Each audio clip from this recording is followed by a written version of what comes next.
Hello. Today we're going to be going over SWOT analysis, but not for a company, for me, as a Pokemon investor speculator. So, what is SWOT analysis? Well, according to Invesopedia, SWOT analysis is an analysis framework used to evaluate a company's competitive position. In this case, we're going to use me, and I highly encourage you to use this on your own if you're thinking about investing or speculating in the Pokemon market. Now, SWOT analysis assesses internal and external factors as well as current and future potential. Some of the key takeaways. SWOT analysis is a strategic planning technique that provides assessment tools, identifies core strengths, weaknesses, opportunities, and threats, leads to fact-based analysis, fresh perspectives, and new ideas. The SWOT analysis pulls information, internal sources, as well as external forces that may have uncontrollable impacts to decisions. Now, these are just a few things about SWOT. I highly encourage you to look at SWOT on your own, but we're going to get into it. So here on Prezi, I went ahead and made my own Pokemon SWOT analysis for me. And again, this is mine. This is not yours. You can use some of what I use, but I highly recommend you make your own and don't just copy what I put.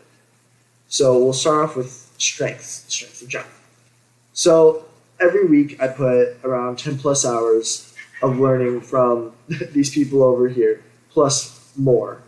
A big part of the Pokemon market is knowing it. So by spending all this time watching and learning and being involved in Discords, I get better information, better knowledge. In turn, better knowledge gives me a better competitive advantage in the market. Connections. Again, being a part of some Patreons as Pokenomics, there's things you learn in there that I just probably wouldn't learn without being in there. And being a part of Pokemon USA's Discord, they have a great deals page where there's lots of things in there that people are showing for under market and just a really good source of knowledge. Storage space. I live in Iowa, and in Iowa, I have a close to $600 apartment. I just got out of college, so that's why. But this $600 apartment has plenty of room, and I think that is a key factor for me is that I'm able to hold a lot of things and storage. So there's a lot of people that might be an extra cost for them, I am a registered business, a Pokemon department store. I sell stuff on Etsy, but I also hold long-term, make sales, all that kind of thing. So again, I have sales tax and just better resources available to me. So those are some of my strengths. Now let's get into some of my weaknesses. So debt. As I said, I just graduated college, so I have debt. Now, I'm not drowning in it. I'm very capable with it. I feel fine. But every month, student loan debt is a thing that takes away from my ability to invest more into the Pokemon market. I'm not the lowest entry point. So people with distributors are the lowest entry point that I just don't have access to. I don't have a distributor. And so I'm already $10 behind what they're at, or depending on the item, you know what I mean? So it's not necessarily the best idea for me to be trying to compete with these people who are already starting off. I'm negative too. Followers. I don't have a big brand, aka a way to liquidate as fast as some people, like PokeRev, who essentially can liquidate anything he wants to within the Pokemon market with his breaks. And then there's other creators out there that have much better ways of liquidating. So those are some of my weaknesses. Now let's get into some of my opportunities. So Pokemon has a growing fan base. I was just at Collecticon briefly. I was driving through. I had to stop, get a t-shirt. But you can see that Pokemon has a huge fan base. And let alone, Pokemon does a great job at targeting younger individuals. So there will be a continuing fan base in the future, which is a great opportunity for this whole market. New sets, as you can see, there are plenty of sets for Pokemon. So if you don't like one, that's okay. They'll come out with another one. And then also with coming out with more, each set will then in turn drive more hype around it and bring people back into it. If any chance they got out, a certain set could entice them to get back in. And it's not just stagnant with the same things, so more to collect brings more of a challenge. More of a challenge brings more money, hopefully, into the market. Distributor. So currently I sell some Funkos and toys, and the distributor I have for that is looking to get into Pokemon cards. So fingers crossed. And if I keep the growth I'm on, I probably will try and find another distributor now that it's becoming more accessible to get to. There's rumors that distributors are opening up. So I think that is on my horizon. So keep an eye out for that. So again, those are just some of my opportunities. And sorry, I had some technical difficulties there. Those are some of my opportunities that I see in the market for myself. Now, the worst one, let's get into threats. Junk wax era. If you look at this is just a warehouse full of Pokemon cards.